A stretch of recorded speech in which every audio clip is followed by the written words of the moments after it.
বন্ধু বান্ধৱীসকল, আজিৰ সময়ত ক্ৰিপ্ট'কাৰেঞ্চি ট্ৰেডিং এটা ফুল টাইম প্ৰফেশ্যন। আৰু আপুনি যদি ক্ৰিপ্ট'কাৰেঞ্চি ট্ৰেডিং কৰিম বুলি ভাবিছে আৰু যদি আপুনি টেকনিকেল লাইনৰ ওপৰত এটা ভাল নলেজ আছে, আপোনাক কোনো চাকৰি দৰকাৰ নাই। না আপোনাক গভৰ্ণমেণ্ট চাকৰি লাগিব, না আপোনাক প্ৰাইভেট চাকৰি লাগিব। কোনো চাকৰি দৰকাৰ নাই আপোনাক। কাৰণ 24 আৱাৰ্ছ সমানে মুভমেণ্ট কৰা ক্ৰিপ্ট'কাৰেঞ্চি মাৰ্কেটত ট্ৰেডিং কৰি আজি ৱৰ্ল্ডৰ প্ৰথম বিশ্বৰ দেশসমূহৰ বহুত মানুহ আজি বিলিয়নাৰ আৰু বিলিয়নাৰ হৈ গৈছে। কিন্তু তেওঁলোকে তাত টাইম দিছে। আমি টাইম দিব লাগিব। আজি চাইণ্টিফিক টেকনিকেল লাইনৰ যিবিলাক থিয়ৰী আছে, লাইক ইচিমকু হওক বা আজি মডিফাইড এটিয়া হওক বা ক্ৰেমেলা ইকুৱেশ্যন হওক, যিবিলাক অত্যাধুনিক টেকন'লজি আছে বা যিবিলাক অত্যাধুনিক ৰবটিক টেকন'লজি আছে বা এই ছিষ্টেমবিলাকৰ ফলত যিবিলাক কম্বিনেশ্যন আছে, সেইবিলাকৰ ফলত আজি ক্ৰিপ্ট'কাৰেঞ্চি মাৰ্কেটত এটা সাংঘাতিক প্ৰফিট কৰিবলৈ আজি ৱৰ্ল্ডৰ প্ৰত্যেকজন প্ৰফেশ্যনেল ট্ৰেডাৰ সক্ষম। আৰু এটা কথা সকলোৱে হয়তো জানে যে ইণ্ডিয়ান ষ্টক মাৰ্কেটত যিসকলে ট্ৰেডিং কৰে তেওঁলোকৰ এভৰি মান্থ ইনকাম নহয়। অতি এটা সকলোৱে জনা শুনা কথা এটা।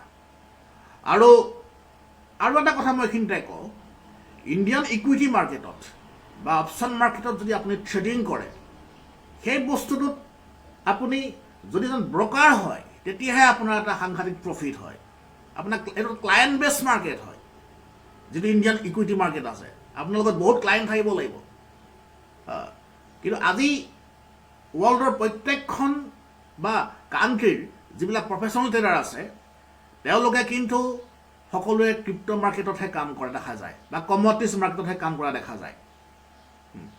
কিন্তু এই মাৰ্কেটটো কি হয়, কোনো ব্ৰকাৰ বেছ মাৰ্কেট নহয়। অতি ইম্পৰ্টেণ্ট কথা। আজি ইণ্ডিয়াত লাখ লাখ ব্ৰকাৰ আছে,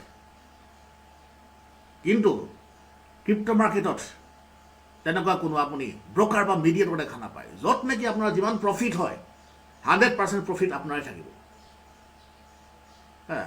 আমাৰ এক্সচেঞ্জৰ লগত ডাইৰেক্ট কানেক্টেড আমি হ'ব পাৰোঁ। আৰু য'ত নেকি ইণ্ডিয়ান ইকুইটি মাৰ্কেটত আজি ধৰক আপুনি ট্ৰেডিং কৰিব, তাত আজি ব্ৰকাৰ থাকে, মিডিয়েটৰ আমি 6টা-7টা মিডিয়েটৰ দেখা পাওঁ। আৰু সকলোৰে কমিশ্যন গৈ গৈ গৈ গৈ আপোনাৰ যদি 1 লাখ টকাৰ প্ৰফিট হয়, আপোনাৰ একাউণ্টত সোমাইগৈ 50,000 টকা। তাৰপিছত আপোনাৰ শত তাত প্ৰব্লেম থাকে। কিন্তু সেইটো বস্তু ক্ৰিপ্ট'কাৰেঞ্চিত জেনেৰেলি নহয়। আৰু চবতকৈ ডাঙৰ প্লাছ পইণ্ট কি, যদি আপুনি ক্ৰিপ্ট'কাৰেঞ্চি ট্ৰেডিং শিকে, কোনো এটা চৰকাৰী বা বেচৰকাৰী চাকৰিৰ পিছত পৰি পেলাই বা যিকোনো চাকৰিৰ পিছত দৌৰি জীৱনৰ এটা মূল্যৱান সময় আপুনি অতিক্ৰম কৰিব নালাগে যদি আপুনি ক্ৰিপ্ট'কাৰেঞ্চি ট্ৰেডিং ভালকৈ জানে। কাৰণ ক্ৰিপ্ট'কাৰেঞ্চি ট্ৰেডিং এটা ফুল টাইম প্ৰফেশ্যন। আজি প্ৰথম বিশ্বৰ দেশসমূহত আজি কোনেও এটা চাকৰিৰ পিছত দৌৰি পেলাই জীৱনৰ মূল্যৱান সময় অতিক্ৰম নকৰে। আৰু আগন্তুক সময়ত ৱৰ্ল্ডৰ বহুতকেইজন আজি ইকনমিষ্টে কৈছে যে আগন্তুক সময়ত বেংকিং ছিষ্টেমৰ ঠাইত ক্ৰিপ্ট'কাৰেঞ্চি ট্ৰেডিঙে বা ক্ৰিপ্ট'কাৰেঞ্চিয়ে ঠাই ল'ব। আৰু মেক্সিমাম বস্তু AI বেছ হৈ যাব। আৰু AI বেছ হোৱাৰ কাৰণ কি হ'ব আপোনালোকে কওকচোন। যদি আমাৰ মেক্সিমাম ছিষ্টেম আৰ্টিফিচিয়েল ইণ্টেলিজেঞ্চি বেছ হৈ যায়, তেতিয়া আমাৰ যিটো জব ছিষ্টেম আছে বা চাকৰি, যিসকলে ভাবে যে আমি ভালকৈ পঢ়া শুনা কৰি চাকৰি কৰিম, তেওঁলোকে চাকৰি বিচাৰি নাপাব। কাৰণ আজি মই জাষ্ট এটা এক্সাম্পল দিওঁ। আগতে কি আছিলে, আগতে ধৰক মাৰ্কেটিং কৰিবৰ কাৰণে আপোনাৰ এজন মাৰ্কেটিং মেনেজাৰ লাগে, বা আপোনাৰ ধৰক চেলছমেন লাগে, বা বেলেগ বেলেগ ধৰণৰ আপোনাৰ ৰিটেইলাৰ বা হ'লচেলাৰ এইবিলাক থাকিছিলে। আজিকালি ছিষ্টেমেই নাই। আজিকালি কোনো বিজনেছমেনে মাৰ্কেটিঙৰ কাৰণে এক্সট্ৰাকৈ মানুহ বা ধৰক ইয়াত 10-15জন মানুহ ৰখা দেখা নাযায়। জাষ্ট এজন মানুহে জাষ্ট ছ'চিয়েল মিডিয়াত গোটেই বস্তুটো মাৰ্কেটিং কৰে বা পাব্লিচিটি কৰে। তাত কোনো পাব্লিচিটি মেনেজাৰ তেনেকৈ ৰখা দেখাই নাযায় আজিৰ সময়ত। ঠিক তেনেকৈ আজিকালি হওক ধৰক মিউজিকৰ পৰা আৰম্ভ কৰি পেলাই আপোনাৰ ধৰক এডিটিঙৰ পৰা আৰম্ভ কৰি পেলাই ভিডিঅ' এডিটিঙৰ পৰা আৰম্ভ কৰি পেলাই সকলো বস্তু AI বেছ হৈ গৈছে। আৰু আগন্তুক সময়ত যদি ইয়াত গোটেই 90% ছিষ্টেম AI বেছ হৈ যায়, যিবিলাক পঢ়া শুনাত যিবিলাক ভাল আমাৰ ষ্টুডেণ্ট আছে তেওঁলোকে কোনো চাকৰি বিচাৰি নাপাব লাষ্টত। কাৰণ মই আৰু এটা এক্সাম্পল দিব পাৰোঁ। ৱৰ্ল্ডৰ সকলোতকৈ ৰিচেষ্ট ইনভেষ্টৰ ৱাৰেন বাফেটৰ অফিচত অনলি 8জন এমপ্লয়ী আছে, অনলি 8জন। $365 বিলিয়ন তেখেতৰ যিটো তাত কোম্পানী আছিলে, তাত টোটেল $365 বিলিয়ন তেখেতে জাষ্ট কোম্পানীৰ পৰা উঠাই এটা জাপানিজ মাৰ্কেটত ইনভেষ্ট কৰাৰ কথা তেওঁলোকে ভাবিছে এতিয়া। আজি সেই 365 যিটো বিলিয়ন তাত গোটেই ছিষ্টেমটো অপাৰেট কৰে অনলি 8জন ল'ৰা ছোৱালী, 8জন মানুহে অপাৰেট কৰিছিলে। য'ত নেকি আজি ৱৰ্ল্ডৰ যিবিলাক ডাঙৰ ডাঙৰ কোম্পানী তেওঁলোকে এমপ্লয়ী সংখ্যা কমাই লৈ আহিছে, কিন্তু আমি ইয়াত ভাবি আছোঁ কি আমি পঢ়া শুনা কৰি এটা ভাল চাকৰি কৰিম। এই চাকৰিমুখী প্ৰৱণতাৰ কাৰণে আজি ইণ্ডিয়াৰ ইকনমিটো বা ইণ্ডিয়াত মেক্সিমাম মানুহ আজি নিবনুৱা হৈ আছে। কিন্তু এই ক্ৰিপ্ট'কাৰেঞ্চিয়ে এই বস্তুটো কমপ্লিটলি আঁতৰাই দিব। কাৰণ আপুনি যদি ক্ৰিপ্ট'কাৰেঞ্চি ট্ৰেইনিং শিকে, আপোনাক না চৰকাৰী চাকৰি দৰকাৰ আছে, না আপোনাক প্ৰাইভেট চাকৰি দৰকাৰ আছে। আৰু চবতকৈ ভাল কথাটো কি, এইটো কোনো ক্লায়েণ্ট বেছ কাম নহয়। আপোনাৰ পইচা আছে, আপুনি কাম কৰক। ইয়াত আৰু এটা সুবিধা আছে কি, মই ধৰি ল'লোঁ কোনোবা এজন ট্ৰেডাৰে বিৰাট ভাল পাৰফৰ্মেঞ্চ কৰিছে, বা যিকোনো এজন ট্ৰেডাৰ ইয়াত আহি পেলাই এটা ধুনীয়া ইনকাম কৰি আছে, কিন্তু এজন দুখীয়া ঘৰৰ ল'ৰা, তেওঁলোকৰ 5-10 হাজাৰ টকা কেপিটেল আছে। আপুনি বা মই জানো যে আজিৰ সময়ত এখন ভাল চিটিত চলিবৰ কাৰণে গুৱাহাটী নিচিনা জেগাত আপোনাৰ মাহেকত 1.5 লাখ টকা লাগিবই। গতিকে আপুনি যদি বা আপোনাৰ লগত যদি পইচা নাথাকে, ক্ৰিপ্ট'কাৰেঞ্চিৰ মাৰ্কেটত এনেকুৱা কিছুমান ফাণ্ডিং এজেঞ্চি আছে, আপুনি যদি এক্সাম দি পাছ কৰে আপোনাক কোটি কোটি টকা ফাণ্ডিং কৰিব ট্ৰেডিং কৰিবৰ কাৰণে। আপোনাক কোটি টকালৈকে ফাণ্ডিং কৰিব ট্ৰেডিং কৰিবৰ কাৰণে, যদি আপুনি লগত কেপিটেল নাথাকে বা আপোনাৰ যদি এটা ভাল টেলেণ্ট থাকে। গতিকে ইয়াত এটা সাংঘাতিক পজিটিভ পইণ্ট আছে ক্ৰিপ্ট'কাৰেঞ্চি ট্ৰেডিঙত বা ক্ৰিপ্ট'কাৰেঞ্চি মাৰ্কেটত। গতিকে এই কথাবিলাক আজিৰ সময়ত আমাৰ সকলোৱে জনা উচিত। আৰু আপোনালোকে যদি ক্ৰিপ্ট'কাৰেঞ্চি ট্ৰেডিং জানে, তেতিয়া এটা সাংঘাতিক ধুনীয়া এটা ইনকাম হয়, এভৰি মন্থ ইনকাম হ'ব, যিটো বস্তু ইণ্ডিয়াৰ ষ্টক মাৰ্কেটত নহয়। আজিলৈকে ইণ্ডিয়ান ইকুইটি মাৰ্কেটত কোনো মানুহ জন্ম হোৱা নাই যি ইণ্ডিয়ান মাৰ্কেটত ট্ৰেডিং কৰি এভৰি মন্থ কনচিষ্টেণ্টলি ইনকাম কৰিব পাৰিছে। সকলোৱে কৰে, কমডিটিজ মাৰ্কেটত কৰে, গ্ল'বেল ফৰেক্সত কৰে, ক্ৰিপ্ট' মাৰ্কেটতহে কৰিব পাৰে। এইটো এভৰি মন্থ ইণ্ডিয়ান মাৰ্কেটত ট্ৰেডিং কৰি প্ৰফিট নহয়, ইটছ ইম্পচিবল। যদি এভৰি মন্থ আপোনাৰ, এতিয়া বহুতে ক'ব যে আজি আমুক ষ্টকটো আজি 2% হ'লে প্ৰফিট হ'ব। 2% নহয়, আপোনাৰ 0.00001% এভৰি মন্থ ইণ্ডিয়ান মাৰ্কেটত ট্ৰেডিং কৰি প্ৰফিট নহয়। এভৰি মন্থ দেই, সেইটো লং টাৰ্মত হয়, আপোনাৰ 6 মাহ 1 বছৰত হয়। ইয়াত আৰু এটা পইণ্ট আছে। এতিয়া বহুতে ক'ব অপশ্যন মাৰ্কেটত বা ফিউচাৰ মাৰ্কেটত ট্ৰেডিং কৰাৰ কথা ক'ব। অপশ্যন বা ফিউচাৰ মাৰ্কেটত ট্ৰেডিং কৰিলে কি হ'ব, তাত এক্সপায়াৰী ডেট থাকে, ছেটেলমেণ্ট ডেট থাকে। আপুনি যদি ট্ৰেণ্ডটোত অলপমান প্ৰব্লেম হয়, তেতিয়া আপোনাৰ তাত অটকাত হৈ যায় বস্তুটো। কিন্তু ইয়াত ক্ৰিপ্ট'কাৰেঞ্চি সেইটো বস্তু নহয়, আৰু তাৰ চাৰ্জ বহুত থাকে। ক্ৰিপ্ট'কাৰেঞ্চিত আপুনি বাই কৰি পেলাই 1 বছৰ থৈ দিব পাৰিব, চেল কৰি পেলাই আপুনি 10 বছৰ থৈ দিব পাৰিব, তাত কোনো প্ৰব্লেম নাই। যিহেতু মাৰ্কেটটো আপ ট্ৰেণ্ডত গ'লেও প্ৰফিট হ'ব, ডাউন ট্ৰেণ্ডত আহিলেও প্ৰফিট হ'ব। আৰু সেইটো বস্তু ইণ্ডিয়ান মাৰ্কেটত জেনেৰেলি ইণ্টাৰ ট্ৰেডিঙত কৰিব পাৰে আৰু ফিউচাৰ অপশ্যনত কৰিব পাৰে। কিন্তু ফিউচাৰ অপশ্যনৰ কাম কৰিবলৈ হ'লে কেপিটেলটো বহুত লাগিব। আপুনি 6-7 লাখ টকা নাথাকিলে এফ&অ ট্ৰেডিং কৰি প্ৰফিট কৰাৰ কথা চিন্তাই কৰিব নোৱাৰে। আৰু অপশ্যন বাইঙতনো কি হয় সকলোৱে জানেই। কিন্তু ক্ৰিপ্ট'কাৰেঞ্চি সেইটো প্ৰব্লেম নহয়, আপুনি 20-30 হাজাৰ টকা থাকিলে কাম কৰিব পাৰিব। আৰু যিহেতু ক্ৰিপ্ট'কাৰেঞ্চি মাৰ্কেট 24 আৱাৰ্ছ সমানে মুভমেণ্ট কৰে, কোনোবা এজন মানুহে চাকৰি কৰি ইয়াত কাম কৰিব পাৰিব, বা কোনোবা এজন মানুহে ধৰক আজি বেলেগ বিজনেছ কৰে দিনত, তেওঁ ৰাতি আহি কাম কৰিব পাৰিব। যিহেতু ফাইনেন্সিয়েল ট্ৰেডিং কৰিবলৈ হ'লে আমি টেকনিকেল এনালাইচিছ জনাটো কম্পালচৰি। টেকনিকেল এনালাইচিছ জানিলে আমাৰ কি হয়, তাত কিছুমান চাইণ্টিফিক মুভমেণ্ট থাকে মাৰ্কেটত। সেই মুভমেণ্টবিলাক জনাৰ ফলত আমি ইয়াত ছিগনেলবিলাক আমি ডিটেকশ্যন কৰিব পাৰোঁ। আৰু ছিগনেল ডিটেকশ্যন যেতিয়া আমি কৰোঁ, তেতিয়া ধৰক এটা আমাৰ সাংঘাতিক বা এটা ধুনীয়া প্ৰফিট হয়। কিন্তু ইয়াত ইণ্ডিয়ান মাৰ্কেটত যিহেতু টেকনিকেল টুলবিলাক ইমান পাৱাৰফুল নহয়, ক্ৰিপ্ট'কাৰেঞ্চি যিমান পাৱাৰফুল, সেইটো এটা বহুত ডাঙৰ ইয়াত প্লাছ পইণ্ট আছে। আৰু এটা ইয়াত প্লাছ পইণ্ট আছে কি, ইণ্ডিয়ান মাৰ্কেট যিহেতু 9:15 পৰা 9:30লৈকে খোলা থাকে। আজি মই বহুত বছৰ ইণ্ডিয়ান মাৰ্কেটতে আছিলোঁ। আৰু সেইকাৰণে কি হয়, আৰু মাৰ্কেটটো চলে অনলি ৰাতিপুৱা 1 ঘণ্টামান চলে, আৰু মাৰ্কেটটো যেতিয়া বন্ধ হয় তাৰপিছত তাৰ আগত 1 ঘণ্টামান চলে। আৰু তাতো শত সহস্ৰ নাটক থাকে বস্তুটো, কিন্তু ক্ৰিপ্ট'কাৰেঞ্চি সেইটো বস্তু নহয়। ডাইৰেক্ট আপুনি প্ৰাইজ একশ্যন ট্ৰেডিং কৰিব পাৰে, ট্ৰেণ্ড ট্ৰেডিং কৰিব পাৰে, আপুনি বলিঞ্জাৰ বেণ্ড ব্ৰেকআউট ছিষ্টেমত কাম কৰিব পাৰে, পাৰ্চনেল ৰিট্ৰেচমেণ্ট কৰিব পাৰে, আপুনি টেকনিকেল এনালাইচিছৰ যিবিলাক আমাৰ থিয়ৰী আছে অতি ধুনীয়াকৈ ইয়াত ফ'ল' কৰিব পাৰে। আপুনি সাংঘাতিক লিভাৰেজ দিব। ইয়াৰ উপৰিও আপ টু 2000 টাইমছ আপুনি লিভাৰেজ পাব, যিটো বস্তু ইণ্ডিয়ান মাৰ্কেটত নাপায়। আপোনালোকৰ যদি 1 লাখ টকা থাকে, আপুনি 20 কোটি টকালৈকে আপুনি ট্ৰেডিং কৰিব পাৰিব উইদিন 24 আৱাৰ্ছ। মই সেইবুলি কোৱা নাই যে আপুনি 1 লাখ টকা লৈ ওৱান টাইমত 20 কোটি টকা ট্ৰেডিং কৰিব। আপুনি বাই চেল কৰি 1 লাখ টকা লৈ পেলাই আপুনি 20 কোটি টকালৈকে আপুনি কাম কৰিব পাৰিব ক্ৰিপ্ট'কাৰেঞ্চি মাৰ্কেটত। গতিকে ইয়াত বহুত প্লাছ পইণ্ট আছে। আৰু ক্ৰিপ্ট'কাৰেঞ্চি ট্ৰেডিংটো এটা ফুল টাইম প্ৰফেশ্যন, কিন্তু ইণ্ডিয়ান ইকুইটি মাৰ্কেট ট্ৰেডিংটো এটা ফুল টাইম প্ৰফেশ্যন নহয়। ক্ৰিপ্ট'কাৰেঞ্চি ট্ৰেডিঙত ট্ৰেডাৰবিলাক প্ৰফিটেবল থাকে, ইয়াত কোনো ব্ৰকাৰ নাথাকেই। কিন্তু ইণ্ডিয়ান মাৰ্কেটত অনলি ব্ৰকাৰবিলাকে প্ৰফিটেবল থাকে, ইয়াত কোনো ট্ৰেডাৰ প্ৰফিটেবল হোৱা দেখা নাযায়।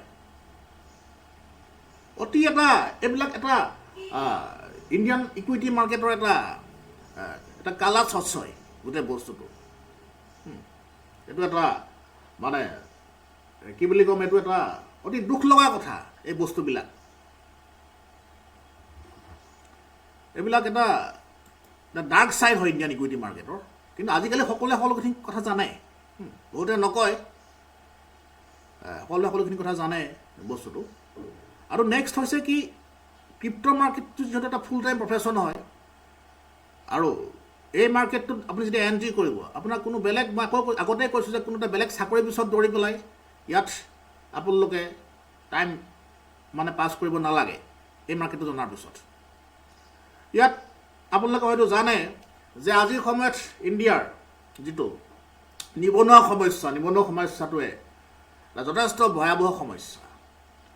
আজি মেট্ৰিক হাই ছেকেণ্ডেৰীত ষ্টেণ্ড কৰা ল'ৰা ছোৱালী মই বহুত জানো, যিবিলাকে চাকৰি দি চাকৰি নাপায়, লাষ্টত আজি তেওঁলোকে মাদক দ্ৰব্যৰ কবলত পৰি আজি মদ খায়, আজি ড্ৰাগছ খায়, আজি ধৰক ভাং খায়, এইবিলাকৰ পাল্লাত পৰি পেলাই নিজৰ জীৱন বৰবাদ কৰি দিছে। মই বহুত চোকা ল'ৰা ছোৱালী জানো, মেণ্টেল হৈ যায় লাষ্টত গৈ পেলাই। কিন্তু এই বস্তুটো যদি ক্ৰিপ্ট'কাৰেঞ্চিত যদি আপোনালোকে আহে, এই প্ৰব্লেমটো কেতিয়াও নহয়। ইয়াত বহুত চ'ৰ্চ আছে ক্ৰিপ্ট'কাৰেঞ্চিত। আৰু ইলন মাস্কে কোৱাৰ নিচিনাকৈ আগন্তুক সময়ত গোটেই ৱৰ্ল্ডৰ ইকনমিটো ক্ৰিপ্ট'কাৰেঞ্চিয়ে কণ্ট্ৰল কৰিব। যেনেকৈ চাকৰিবিলাকৰ ঠাইত গোটেই বস্তুটো AI লৈ ল'ব। এতিয়া ধৰক আপুনি সাংঘাতিক কোৱালিফিকেশ্যন থাকিলেও আপুনি অহা 10-15 বছৰৰ পিছত আপুনি চাকৰি তেনেকৈ নাপাবই, কাৰণ মেক্সিমাম বস্তু AI লৈ ল'ব। আপোনাৰ গোটেই বস্তুটো AI বেছ হৈ যাব। যেনেকৈ আজি ৱাৰেন বাফেটৰ অফিচত মাত্ৰ 8জন এমপ্লয়ী আছে। আজি ৱৰ্ল্ডৰ যিবিলাক ডাঙৰ ডাঙৰ অফিচ আছে, আজি ফেচবুকেই হওক, টেছলাই হওক বা মাইক্ৰ'ছফ্টে হওক, তেওঁলোকে নিজৰ এমপ্লয়ীবিলাক কমাই আহি আছে। কাৰণ বেকাৰটো এমপ্লয়ীত তেওঁলোকে পইচা দি লাভ নাই, য'ত নেকি এটা AI কাম কৰিব পাৰে। আজিকালি চাউণ্ড ইঞ্জিনিয়াৰ বা মই মাজতে এটা আপোনাৰ ছফ্টৱেৰ পাইছিলোঁ, য'ত নেকি অট'মেটিকেলি তেওঁলোকে গান ৰেকৰ্ডিং কৰিব পাৰে, অট'মেটিকেলি মিউজিক এৰেঞ্জ কৰিব পাৰে। 1 ছেকেণ্ডৰ ভিতৰত গান এটা লিখি দিব পাৰে, 1 ছেকেণ্ডৰ ভিতৰত মিউজিক এৰেঞ্জ কৰি পেলাই AI গাই দিব পাৰে। আৰু AIটোৱে গানটো যেতিয়া গাব, আপুনি সেইটো গানটো মানে আপুনি সোনু নিগম, অৰিজিত সিঙতকৈও বহুত হাই লেভেল গানটো হয়। সোনু নিগম বা অৰিজিত সিঙে যিটো লেভেলত গান গায়, তাতকৈও আপোনাৰ লাখ গুণ বেটাৰ লাগিছে মোৰ গানটো শুনি পেলাই। গতিকে এই ছিষ্টেমবিলাক যেতিয়া ৱৰ্ল্ডত অহা 10-15 বছৰৰ পিছত আহি যাব, তাত চাকৰি বুলি বস্তুটো কোনো অস্তিত্বই নাথাকিব গৈ পেলাই। গতিকে আজিৰ সময়ত সকলোৱে ক্ৰিপ্ট'কাৰেঞ্চি শিকা উচিত। আগন্তুক সময়ত পৃথিৱীখন দুটা বস্তুৱে কণ্ট্ৰল কৰিব, ফাইনেন্সিয়েল ছাইডটো ক্ৰিপ্ট'কাৰেঞ্চিয়ে, আৰু যিটো চাকৰি আছে সেইবিলাক চব AI, আৰ্টিফিচিয়েল ইণ্টেলিজেন্সে কণ্ট্ৰল কৰিব। তাত কোনো এডুকেশ্যনেল কোৱালিফিকেশ্যনৰ তাত আজি কোনো মেট্ৰিকত ষ্টেণ্ড কৰিছে, হায়াৰ ছেকেণ্ডেৰী ষ্টেণ্ড কৰিছে, আজি ফাইনেন্সত PhD কৰিছে, ইকনমিক্সত PhD কৰিছে, ষ্টেনফৰ্ড ইউনিভাৰ্চিটিৰ পৰা, কেম্ব্ৰিজৰ পৰা, অক্সফৰ্ডৰ পৰা PhD কৰিছে, সেই চাৰ্টিফিকেট কোনো কাম নকৰিব, আপোনাৰ স্কিলৰ ওপৰত ডিপেণ্ড কৰিব। এইটো এটা স্কিল হয় ট্ৰেডিংটো, টেকনিকেল এনালাইচিছটো এটা স্কিল হয়। গতিকে সেইকাৰণে আমি ভাবোঁ আজিৰ সময়ত অসম বা নৰ্থ ইষ্ট বুলিয়ে নহয়, ইণ্ডিয়াৰ প্ৰত্যেকজন মানুহে ক্ৰিপ্ট'কাৰেঞ্চি ট্ৰেডিংটো জনা উচিত আৰু ক্ৰিপ্ট'কাৰেঞ্চি ট্ৰেডিংটো শিকা উচিত। যদি ক্ৰিপ্ট'কাৰেঞ্চি ট্ৰেডিং আপোনালোকে নিশিকে, আগন্তুক সময়ত কিন্তু যিটো ইকনমিক পৰিৱৰ্তন হ'ব, অৰ্থনৈতিক পৰিৱৰ্তন হ'ব, তাৰ লগত খাপ খুৱাই চলিবৰ কাৰণে যথেষ্ট দিগদাৰ হ'ব। কাৰণ মই আগতেই কৈছোঁ, মই লাইফত এটা বহুত ডাঙৰ ভুল কৰিছোঁ। যদি 2010ত মই 2012তে বিটকইনৰ কথা জানো যদি 2012ত মই 1 লাখ টকা ইনভেষ্ট কৰিলোঁ হয় বিটকইনত আজিৰ সময়ত হয়তো মই আজি এজন মাল্টি মিলিয়নাৰ হৈ গ'লোঁ হয় লাইফত মই বহুত ডাঙৰ ভুল কৰিছোঁ গতিকে সেইকাৰণে মই এতিয়াৰ পৰা মেইনলি ক্ৰিপ্ট'কাৰেঞ্চিত ফ'কাছ কৰোঁ গতিকে ক্ৰিপ্ট'কাৰেঞ্চি মাৰ্কেটটোৱে আজি বহুতৰ লাইফ চেঞ্জ কৰি দিছে আৰু ক্ৰিপ্ট'কাৰেঞ্চি ট্ৰেডিং কৰাৰ কাৰণে আমি আজি এটা ভাল ইনকাম কৰিব পাৰিছোঁ এটা এভৰি মান্থ ক্ৰিপ্ট'কাৰেঞ্চিৰ কাৰণে অনলি বেলেগত যিটো ইণ্ডিয়ান মাৰ্কেটত অসম্ভৱ কথা এটা মই আকৌ কৈছোঁ আপুনি ইয়াত আৰু এটা প্লাছ পইণ্ট আছে ক্ৰিপ্ট'কাৰেঞ্চি মাৰ্কেটত যিহেতু এইটো কোনো ক্লায়েণ্ট বেছ মাৰ্কেট নহয় আপোনাক কোনো ক্লায়েণ্ট নালাগে য'ত নেকি আপুনি যদি এজন ষ্টক ব্ৰকাৰ হয় আপোনাৰ 10জন ক্লায়েণ্ট লাগিব এটা ব্ৰকাৰেজ কালেকশ্যন হ'ব 50জন ক্লায়েণ্ট লাগিব 100জন ক্লায়েণ্ট লাগিব কিন্তু ক্ৰিপ্ট'কাৰেঞ্চি মাৰ্কেটত আপোনাক কোনো ক্লায়েণ্ট নালাগে ফাৰ্ষ্ট কথা আপোনাৰ কাৰণে ফাইনেন্সাৰ ৰেডি আছে আপোনাক ফাইনেন্স কৰিবৰ কাৰণে পৰীক্ষা দিব লাগিব পাছ কৰিব লাগিব সেইটো বেলেগ ধৰণৰ কথা এটা সেইটো আপোনাৰতো কোৱালিটিটো লাগিবই সেইটো সকলোতো লাগে ইয়াৰ উপৰিও আপোনাক যিহেতু ক্ৰিপ্ট'কাৰেঞ্চি মাৰ্কেট 24 চলি থাকে এটা সাংঘাতিক প্ৰফিট হয় ক্ৰিপ্ট'কাৰেঞ্চিত মাৰ্কেট যদি ওপৰলৈ যায় আপুনি বাই কৰিব যদি মাৰ্কেট ডাউনত আহে আপুনি শ্বৰ্ট চেল কৰিব চিধা চিধি কনচেপ্ট যদি মাৰ্কেট আপ ট্ৰেণ্ডত যায় আপুনি বাই কৰিব আৰু যদি মাৰ্কেট ডাউন ট্ৰেণ্ডত আহে আপুনি শ্বৰ্ট চেল কৰিব ক্ৰিপ্ট' মাৰ্কেট এইবিলাক ক্ৰিপ্ট'কাৰেঞ্চি মাৰ্কেটৰ বা ট্ৰেডিঙৰ প্লাছ পইণ্ট হয় এতিয়া মই ইয়াত কেইটামান মেজৰ ক্ৰিপ্ট'কাৰেঞ্চি মই দেখাই দিছোঁ ইয়াত কিছুমান ক্ৰিপ্ট'কাৰেঞ্চি মই আপোনাক দেখুৱাম এতিয়া ইয়াত আৱাৰলি ডেইলি এইবিলাক চব ক্ৰিপ্ট'কাৰেঞ্চি হয় উইকলি মন্থলি ইয়াত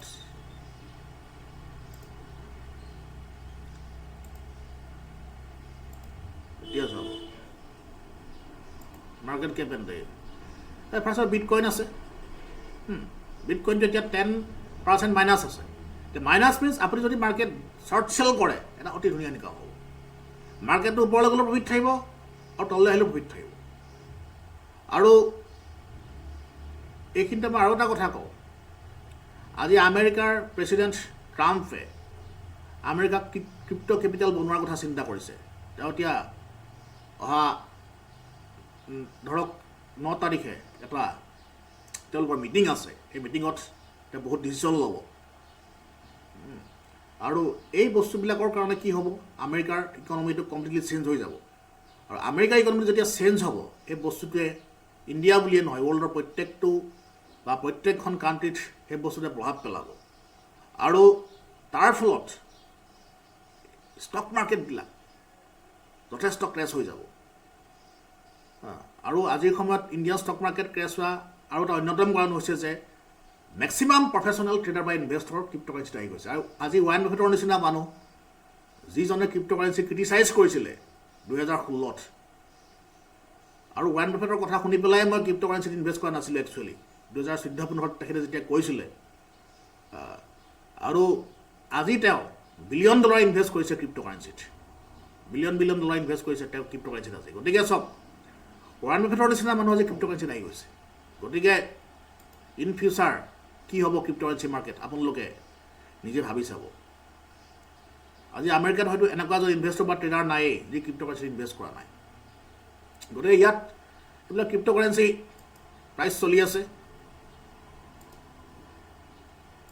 ইয়াত এইবিলাক চলি আছে এইটো বিটকইন এইটো XRP Ripples Ethereum ADA USDT USDC Solana BNB ইয়াত বহুত আছে আপোনাৰ নেক্সট আহিলে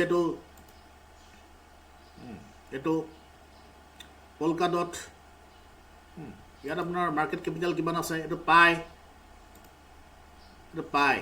নেটৱৰ্ক এইটো প্ৰাইচ চলি আছে 1.770 USD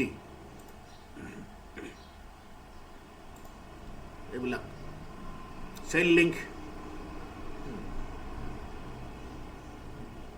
$16 প্ৰাইচ Dogecoin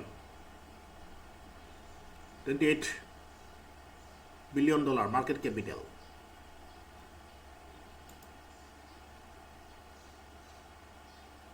এইটো বহুত আছে ক্ৰিপ্ট'কাৰেঞ্চি ইয়াত আপোনাৰ শেষেই নহ'ব ইয়াত মই টোটেল ইয়াত 100টা ক্ৰিপ্ট'কাৰেঞ্চি মেজৰ ক্ৰিপ্ট'কাৰেঞ্চি ইয়াত মই লৈছোঁ first Bitcoin Ethereum Tether XRP BNB Solana USDC Cardano Dogecoin, Tron, Pi Network. Next, Hedera, Elio Token, Chainlink, Stellar, বহুত আছে, Sui আছে, Litecoin আছে, Shiba Inu, Toncoin. Next, Mantra, Polkadot, Bitcoin Cash, Hyperliquid, Dai, Apados, Ondo, Pepe. Pepe to যথেষ্ট popular আছে, Pepe Coin. Internet Computer, Ethereum Classic, Eve, Gate, Official Trump. এইবিলাক সব cryptocurrency. Story Maker, PayPal USD, Bitcoin SV, Ultima, Ethereum Name Service, Flow, Folky, BitTorrent, Pulse. ইয়াত বহুত আছে ক্ৰিপ্টোকাৰেঞ্চি. মই ক্ৰিপ্টোকাৰেঞ্চি কি আছে মই বেলেগ এদিনা গোটেইখিনি কথা মই ক'ম. আজি মই ক্ৰিপ্টোকাৰেঞ্চি ট্ৰেডিঙৰ বেনিফিটখিনি ক'লোঁ আৰু কিয় আজিৰ সময়ত প্ৰত্যেকজন মানুহে ক্ৰিপ্টো ট্ৰেডিং কৰিব লাগে আৰু কিহৰ কাৰণে আজি ইণ্ডিয়ান ইকুইটি মাৰ্কেটতকৈ ক্ৰিপ্টোকাৰেঞ্চি মাৰ্কেটটো লাখ গুণ বেটাৰ. ইয়াত আৰু বহুত পইণ্ট আছে আৰু মই লাষ্টত কওঁ ক্ৰিপ্টোকাৰেঞ্চি ট্ৰেডিংটো এটা ফুল টাইম প্ৰফেশ্যন হয়. আপুনি এজন কোৱালিফাইড মানুহেই হওক বা এজন আনকোৱালিফাইড মানুহেই হওক, আপুনি এইটো কাম কৰিবৰ কাৰণে কোনো ডিগ্ৰী ডিপ্ল'মা দৰকাৰ নাই. আজি বহুত মানুহ আজি ঘৰুৱা অসুবিধাৰ কাৰণেই হওক বা বেলেগ বেলেগ প্ৰব্লেমৰ কাৰণেই হওক তেওঁলোকে নিজৰ এডুকেশ্যন লাইফ কমপ্লিট কৰিব নোৱাৰে আৰু বহুতে এডুকেশ্যন লাইফত এটা ভাল ছাকচেছ হৈও এটা ভাল ৰেংকত আহিও প্ৰফেশ্যনেল লাইফত তেওঁলোকে আজি মই দেখিছোঁ ফাৰ্ষ্ট ক্লাছ MBA ল'ৰাই এমাজন, ছুইগি বা আপোনাৰ ফ্লিপকাৰ্টত হোম ডেলিভাৰী কৰি থাকে. আপুনি ক্ৰিপ্টোকাৰেঞ্চি যদি শিকে আজি 10-12 হাজাৰ টকাত হোম ডেলিভাৰী কৰি থাকে. ক্ৰিপ্টোকাৰেঞ্চি যদি শিকিলে আপুনি এটলিষ্ট সেই লেভেলটোত যাব দৰকাৰ নাই. আপুনি এটা ধুনীয়া ইনকাম কৰিব পাৰিব. আৰু যিসকলে ক্ৰিপ্টো ট্ৰেডিং কৰিব বিচাৰিছে ইমিডিয়েটলি মোক যোগাযোগ কৰক আৰু ফাণ্ডিং চ'ৰ্চৰ কাৰণে কোনো চিন্তা কৰিব নালাগে. আপুনি যদি ভালকৈ কোৰ্চটো কমপ্লিট কৰিব পাৰে বা আপুনি যদি এজন ভাল ট্ৰেডাৰ হিচাপে নিজকে এষ্টাব্লিছ কৰিব পাৰে, আপোনাৰ ভাল ট্ৰেডাৰ মিনছ আপুনি মাহেকত কিমান লাখ টকা কিমান কোটি টকা ইনকাম কৰিছে সেইটো কথা আমাৰ দৰকাৰ নাই. আপুনি কিমান পাৰ্চেণ্ট ইনকাম কৰিছে, আপুনি মাহেকত যদি 5% ইনকাম কৰিব পাৰে কনচিষ্টেণ্টলি বা মাহেকত যদি আপুনি 8% কনচিষ্টেণ্টলি ইনকাম কৰিব পাৰে ক্ৰিপ্টো ট্ৰেডিঙত সেইটো অতি ইজিলি হয় গোটেই বস্তুটো 5-6% ইনকামটো. তেতিয়া আপুনি পৰীক্ষা পাছ কৰি যাব, তেতিয়া আপুনি ধৰক এটা ভাল কেপিটেল পাব ট্ৰেডিং কৰিবৰ কাৰণে. গতিকে আজি মই এইখিনিয়ে ক'লোঁ. গতিকে আহক আপুনি সকলোৱে ক্ৰিপ্টো মাৰ্কেটত আহক আৰু ক্ৰিপ্টোকাৰেঞ্চি প্ৰফেশ্যনেলি গ্ৰহণ কৰক. Thank you. আকৌ লগ পাম.